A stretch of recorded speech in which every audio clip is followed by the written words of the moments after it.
안녕하세요. 찰리브라입니다. 과거 몇 년 동안 아니면 한 2, 3년 동안 계속 가상자산 시장에 이제 투자를 하셨던 분들 같은 경우는 지금 현재 분위기를 아마 아실 거예요. 지금 시총 하위에 있는 코인들이 지금 어떤 반응이 있고 시총 중위와 시총 상위에 있는 코인들은 지금 현재 어떤 상황인지. 그래서 거래소에 상주하고 있는 세력 아니면 거래소들이 지금 취하는 패턴이 과연 대중들에게 어떤 걸 시사하는지 오늘은 중점적으로 그런 쪽에 관해서 이제 말씀을 드릴 건데 일단 여러분들 트레이딩하고 이제 관련이 있는 거고 알트코인 상승장하고도 관련이 있기 때문에 이거는 이제 말씀드리겠습니다. 현재 되게 아이러니한 게 뭐냐면 역프리미엄이 마이너스 1.4%예요. 예, 이거를 모르시는 분이 있어서 간단하게 이제 설명을 드리면 한국 거래소가 해외 거래소 대비해서 마이너스 1.4%라는 얘기예요. 예, 똑같은 기준의 코인을 두고 그러니까 관심도가 많이 없다는 얘기죠. 대중들 같은 경우는. 근데 그럼에도 불구하고 업비트 창을 보시면 아마 아시겠지만 진리카라든가 쿼크체인이라든가 비체인은 제가 뭐 괜찮게 생각해. 근데 시총 하위 중에도 좀 그렇게 많이 알트코인으로서 펀더멘탈이 없는 코인들이 막 이렇게 급등을 하잖아요. 그러면 호재가 없는데 30% 폭등을 한다. 그러면 이걸 어떻게 해야 될까요? 계속 폭등을 할까요? 예, 믿으면 안 된다는 거죠. 호재가 없을 때는. 이거는 떡밥을 던진다. 이제 저 그런 생각을 하는데, 일단 어쨌거나 저쨌거나 비트코인은 제가 보니까 4만 5천 달러 위만 돌파해주면 괜찮겠다 생각을 했었는데, 4만 4천 달러 지지를 넘어서 4만 6천 달러를 터치를 하고, 지금 4만 5천 달러에서 4만 6천 달러를 왔다 갔다 하고 있을 거예요. 근데 여기서 이제 관찰해 보셔야 되는 게 뭐냐면 이더리움이 또 떡상은 안 해. 이더리움이 여기서 펌핑은 안 하는 묘한 상황을 지금 만들어 놨는데 세계 각 거래소의 볼륨량이 어느 정도 상승했는지 여기 쭉 나와 있죠. 근데 찐 녹색으로 지금 현재 바뀌어 있죠.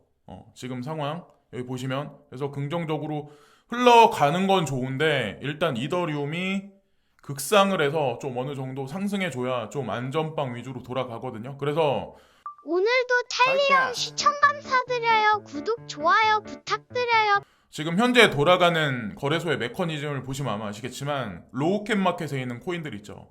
시총 진짜 하위에 있는 코인들 아니면 중하위에 있는 코인들이 여러분들이 가지고 계신 거는 아마 제가 알기에는 연세가 좀 많이 드신 분들은 비트코인과 시총 상위에 있는 코인들 위주로 많이 가지고 계실 거고 그리고 좀 어리신 분들은 여기에서 아마 매매를 많이 하실 거예요. 20대 같은 경우는. 그래서 이 친구들이 아마 되게 지금 기분이 많이 좋을 텐데 제가 보기에는 거래소는 지금 떡밥을 던지고 있는 거고 그럼 나는 뭐 비트코인 투자한데 아니면 라지캡 마켓에 있는 시총 상위에 있는 코인들 이거 별 볼 일 없구나.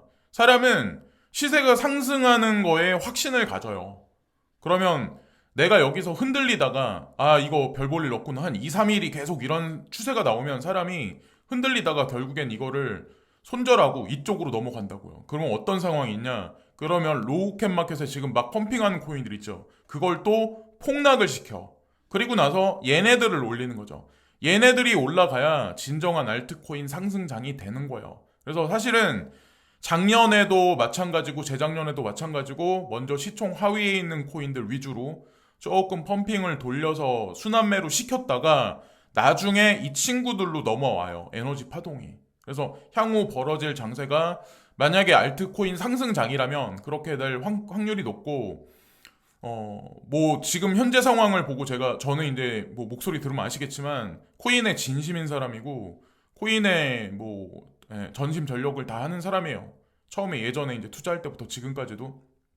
근데 저를 보시고 전 재산 다 팔아서 투자하신다 이런 분도 있는데 투자는 본인이 분석을 해가지고 확신하실 만큼만 투자를 하세요. 전 재산을 다 투자하는 거는 제가 보기엔 너무 무리수가 크지 않나라는 생각을 합니다. 저는 예전에 그랬지만 지금도 마찬가지로 뭐 그러고 있지만 하여튼 뭐 본인이 확신이 있으시면 하시는 거고 아니면 뭐 그렇게 하시면 전 안 된다고 생각하고 제가 뭐 되게 어떻게 보면은 제가 자료 준비하는 게 허접할 수도 있고 아닐 수도 있는데 저는 사건과 사건의 개요성 그리고 뉴스와 뉴스의 개연성을 연결하는 어떤 그런 능력은 다른 분들보다 좀 월등히 앞선다고 저는 생각을 하거든요. 근데 이런 거를 카피해서 유튜버 자료를 만드시는 분들도 있고 또한 저를 이제 디스해서 유명세를 타시려는 분들도 있어요. 뭐 예전만큼은 아니지만 제가 이제 추천한 코인들이 많이 못 가니까. 근데 하여튼 카피하시는 분들 뭐 하여튼 제가 하여튼 그래요. 그냥 본인의 능력대로 그냥 하시는 게 좋지 않을까라는 생각을 합니다. 저는 이제 이런 생각을 하거든요. 항상 이제 말씀드리지만 개인의 시선으로 바라보는 프라이버시 코인과 베리실버트와 기관 투자가자 OTC 마켓에서 이 코인을 거래하는 기관 투자가의 시선과 분명히 차별이 있다. 저의 기준은 OTC 마켓에서 움직이고 있는 기관 투자가들과 베리실버트의 기준을 맞췄다라고 제가 말씀을 드렸죠. 그게 아니었다면 저도 이거를 끝까지 밀어붙이지 않았을 거예요. 아, 결국에 FATF에서 밀려나겠구나. 트래블률이 되면 결국에 이런 코인들 사라지겠구나. 사라질 코인에 투자하지는 않는다는 거죠. 사라질 코인의 익명성 기술을 CBDC에 채용하지는 않는다는 거죠. 그런 관점으로 보시면 어떨까라는 생각을 해요. 그리고 파일 코인이 약간의 상승이 있었어요. 뭐 제가 보기에는 뭐 상승도 아닌 것 같긴 한데 어쨌건 폭락을 시켜놓고 거대 폭락을 시켜놓고 죽을만하고 대중들이 잊혀질만 하니까 또 호재도 없는데 또 올려놓고 그래서 기다려보세요. 여러분들이 물리신 가격보다 몇 배가 더 급등하는 아마 자리가 분명히 올 거예요. 제가 백커가 세카이어 캐피탈이라고 분명히 먼저 말씀을 드렸어요. 세카이어 캐피탈이 전 세계 VC 중에 가장 큰 자금 규모를 굴리는데요. 몇 조 달러 이상을 굴리는데요. 그러니까 블랙록이 금융자산 시장에서는 대망이라고 보시면 되고 4차 산업혁명, 벤처캐피탈 중에는 세카이어가 대장이라고 보시면 돼요. 근데 대장이 투자를 했다. 더 이상 뭐 할 얘기가 뭐가 있을까요? 그리고 제가 어저께 영상을 1, 2부 해가지고 2개를 올렸어요. 근데 이거는 사실은 제가 뭐 2019년 뭐 3년 전이라고 제가 여기 써놓긴 했는데 사실은 2018년의 영상 자료를 가지고 편집을 하고 또 편집을 해서 이 자료를 올린 건데 저의 이제 세계관이 여기 다 담아 있는 거죠. 어릴 때부터 지금까지의 이제 세계관이 담겨져 있는 거고 제가 예전에 올릴 때는 뭐 이런 영상을 올릴 때는 뭐 조선족이다, 뭐 중국이 뭐 어쩌고저쩌고 미국은 뭐 영원할 거다 막 이러신 분들이 되게 댓글에 되게 많았거든요. 저를 좀 안 좋게 보시는 분들이. 근데 예전과는 좀 많이 달라졌다라는 거를 제가 댓글을 보면서 많이 느꼈어요. 그래서 제가 이런 거를 추론하고 막 이래서 제가 다른 분들보다 보통 일반적인 분들보다 잘났다 이런 걸 제가 말씀드리려고 하는 게 아니라 그래도 어느 정도 인사이트가 있는 사람이라는 거 그런 면에서 이제 말씀드린 거고 제가 말한 대로 아마 서서히 진행되고 있을 거예요. 지금 진행 과정 중이고 그래서 결론은 중국과 인도의 부상으로 끝이 마무리될 확률이 높고 여기에서 뭐 제가 달러에서 XRP로라고 제가 여기 써놨는데 달러에서 XRP로 진행되는 과정이 맞고 거기다가 더 이 영상을 보시면 아시겠지만 XRP에 국한된 얘기는 분명히 아니에요. 그냥 3차 산업에서 4차 산업으로 넘어가면서 코인 생태계 전반의 부상에 관해서도 아마 이 영상을 보시면 좀 쉽게 이해를 하시지 않을까라는 생각을 합니다. 그리고 시청해주신 많은 분들께 항상 진짜 고개 숙여 감사를 드려요. 저 뭐 별 볼 일 없는 사람임에도 불구하고 그리고 차트적인 관점 자 여기 뭐 파블로 온체인이라는 분이 이 차트를 올렸는데 웨이코프 차트 말기까지 가서 결국에는 지금 현재 요 상황이다. 지금 여기 사각형에 있는 요 상황이 지금 여기 벌어져서 일단 상승이 올 거야. 어느 정도의 상승이 곧 다가올 거야 라는 얘기를 지금 하고 있고 지금 상승하고 있는 와중인데 제가 뭘 말씀드리려고 하냐면 이번 상승이 연말까지 계속 진행되진 않을 거예요. 한번 제가 보기에는 상승과 하락 그리고 하락과 또 상승하고 그 다음에 폭락하는 어떤 그런 시점이 올 가을께 정도에 오지 않을까라는 생각을 해요. 그래서 당분간 다가오는 게 뭐 2개월이 될지 상승장이 2개월이 될지 그 다음에 뭐 폭락장이 올지는 모르겠지만 제가 뉴스 몇 개를 짜맞춰 보니까 대충 그려지더라고요. 그래서 아마 이 차트 패턴대로 가지 않을까. 그래서 이번에도 상승 막 하고 사람들이 막 붕 떠 있을 때 그때 어느 정도 익절을 하시고 준비를 해 두시고 또 이제 폭락을 하면 또 다시 들어가서 이제 상승이 어느 정도 그 다음에 오는 상승은 이번에 바로 다가오는 상승보다 더 클 거예요. 근데 이번에 2차 상승이 향후에 이제 있게 되면 그 다음부터는 폭락이 오는데 아마 어마어마한 전 폭락이 올 거라고 생각합니다. 그때를 잘 아마 매매를 잘 하시면 아마 좋은 성과가 있지 않을까 생각을 합니다. 그리고 속보라고 여기 나와 있는데 바이든표 억만장자세 다시 추진한다. 부유층 소득세 20% 이런 얘기가 나왔더라고요. 근데 뭐 이 얘기는 뭐 예전서부터 있었던 얘기라 5년 전부터 부자 증세 이거는 트렌드예요. 갑자기 쓱 꺼내온 얘기가 아니라. 그래서 여기 억만장자세 1억 달러 1200억 원 이상 자산을 지닌 부유층을 대상으로 최소 20%의 세율을 적용해 소득세를 납부하게 하는 내용이다. 주식, 채권 같은 자산의 미실현 이익에도 과세를 적용한다. 오, 미실현 이익에도 과세를 한대요. 근데 제가 뭘 말씀드리려고 이 기사를 가져왔냐면 부자 증세는 한다. 자, 부자 증세는 한다. 근데 기본소득제를 도입한다. 이게 뭘 뜻할까요? 기본소득제, 부자 증세. 부자한테 걷어다가 그냥 일반적인 대중에게 나눠준다. 뭐 같으세요? 제가 언급하는 게. 그래서 미국은 아니야 라고 언급하시는 분들이 있지만 전 세계는 중국과 러시아 그리고 인도의 브릭스 국가의 부상으로 그걸 모티브로 삼아서 전 세계는 자연스럽게 기본소득제를 베이스로 깔고 약간 사회주의 쪽으로 지금 서서히 가고 있는 거예요. 제가 이런 말씀 드리면 말 같지도 않은 얘기 한다라고 이제 보실 분 있겠지만 많은 사람들은 향후에 직업을 잃을 거고 기본소득제에 매달려서 살아갈 수밖에 없는 그런 세상이 다가오고 있습니다. 4차 산업혁명에서 결국 밥그릇을 뺏길 수밖에 없어요. 저는 이제 그렇게 생각을 합니다. 그래서 우리는 거기서 조금이나마 좋은 자리, 좋은 포지션의 위치를 미리 선점하기 위해서 코인 투자를 하고 있는 거고 그런 관점으로 결론 지으시면 어떨까라는 생각을 합니다. 그리고 이것도 모르겠어요. 이런 기사를 보면 사람마다 이제 뭐 반응하는 게 되게 다를 수 있는데 저는 이 기사가 되게 저한테 크게 다가왔거든요. 그래서 로이터 연합통신에 이 기사가 나는데 유럽 연합은 비현실적인 러시아 석유 금수 조치에서 물러났다. 엊그저께까지만 해도 그랬잖아요. 유럽 연합이 러시아로부터 석유를 금수할 거야. 우리 더 이상 받지 않을 거야. 그래서 카타르로부터 천연가스를 사다가 쓸 거야 라고 얘기를 강력하게 했었죠.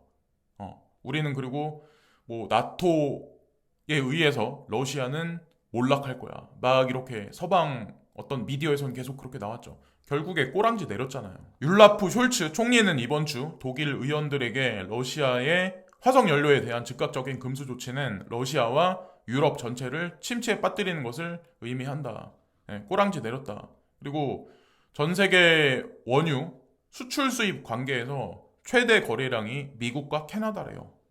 그러니까 당연히 미국과 캐나다로 서서히 원유 수입량을 늘려나간 상황에서 크루드 오일 수입을 줄여나갔었어요. 과거 데이터를 보시면 아마 아시겠지만 그래서 지금의 결과가 나온 거고 두 번째로 큰 석유 수출 수입량은 유럽과 러시아라는 거죠. 지금 현재 상황에. 근데 그렇게 막대한 양을 유럽에서 수입을 했었는데 그걸 갑자기 끊어버릴 수 없다는 거죠. 유럽 같은 경우. 그리고 여기서 이제 중요한 얘기 하나가 나오는데 왜 그러냐 과연 그럼. 생산자와 소비자의 경우 공급 경로가 훨씬 길어져 화물, 톤, 마일 수가 증가하고 탱커 수요가 증가하고 운송 비용이 크게 증가한다. 비싸게 사다가 쓸 수밖에 없죠. 그러니까 당연히 러시아의 제안을 거절하지 못해요. 그 관을 노드스트림 관을 끊어버리지를 못하는 거죠. 싸니까 훨씬 30% 40%는 아마 더 줘야 될걸요. 지금 사다 쓰는 것보다 다른 국가에서 해양 수송로를 거쳐서 만약에 원유나 가스를 수입을 한다면 그리고 아시아는 미래에 성장하는 시장으로 인식되는 반면 유럽은 특히 순제로 배출로의 가속화된 전송 계획과 함께 과거에 쇠퇴하는 시장입니다. 여기 그대로 나오죠. 아시아는 어떤지, 유럽은 지금 어떤지 경제 상황이 쇠퇴하고 있는 시장이다. 그래서 쇠퇴하고 3차 산업이 지금 줄어드는 걸 본인들 알기 때문에 탄소세나 환경오염에 관해서 강력하게 주장을 할 수 있다라는 생각을 해요. 중국이나 인도가 이런 언급을 할 수가 있나요? 지금 현재 상황에서. 어쨌건 성장은 유럽과 북미가 아니라 이제 아시아를 축으로 해서 중국과 인도 위주로, 그리고 브릭스 국가 위주로 재편되는 거고, 오페크는 유럽과 북미에 붙어 있다가 아시아의 중국과 인도로 붙은 거예요. 러시아도 마찬가지로. 그래서 에너지 수급량에 따라서 그것도 마찬가지로 인도나 중국 쪽으로 배치돼서 지금 뭐 수익 실현에 있어서, 자본의 논리에 있어서 그쪽으로 전향된 게 아닐까라는 생각을 합니다. 지금까지 러시아는 가장 가까운 주요 수입국인 유럽에 압도적으로 공급해 왔지만, 러시아의 우크라이나 침공 이전에도 가장 빠르게 성장하는 시장인 아시아로 흐름이 서서히 바뀌고 있었다. 이미 이런 거는 있었다는 거죠. 제가 과거 영상에 언급을 많이 했었을 거예요. 그리고 다음 주까지 루피 루블 거래 준비 보고서가 발표가 될 텐데, 인도에서 아마 통화 시스템에 관해서 발표를 할 거예요. 근데 러시아가 이미 발표를 했고, 사이드적으로 루블 루피 거래를 중간에 위에나를 두고 기축으로 두고 움직일 거다. 근데 사이드적으로 비트코인을 사용할 수도 있다는 얘기 했는데, 인도도 마찬가지로 저는 비슷한 얘기가 언급되지 않을까라는 생각을 해요. 러시아에 이어서 인도까지 마찬가지로.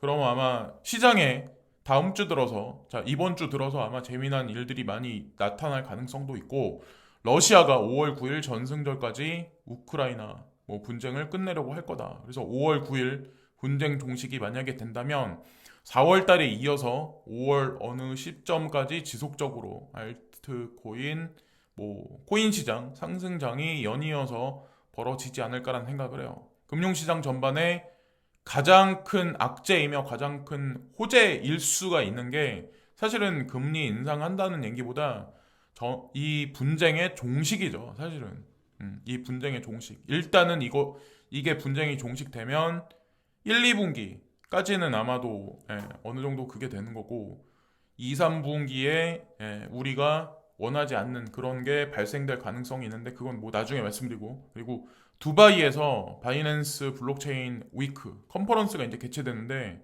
어마어마하게 큰 규모로 하더라고요. 여기 이거 보세요. 제가 생각한 그 정도 규모가 아니더라고요. 진짜 어마어마하게 하더라고요. 그것도 왜 두바이에서, 산유국인 두바이에서 이런 일을 바이낸스가 지금 하고 있을까요? 여러 가지 의미가 있는 거죠. 산유국이 과연 어떤 생각으로, 아니면 사우디나 아랍에미레이트가, 사우디는 예전부터 아람코를 통해서 아니면 비전 펀드를 통해서 이미 4차 산업혁명으로 돌아서서 투자를 한지 오랬고, 아랍에미레이트 마찬가지로 4차 산업혁명의 열을 올리기 위해서 이런 컨퍼런스를 오픈을 시켜준 거죠. 바이낸스에게.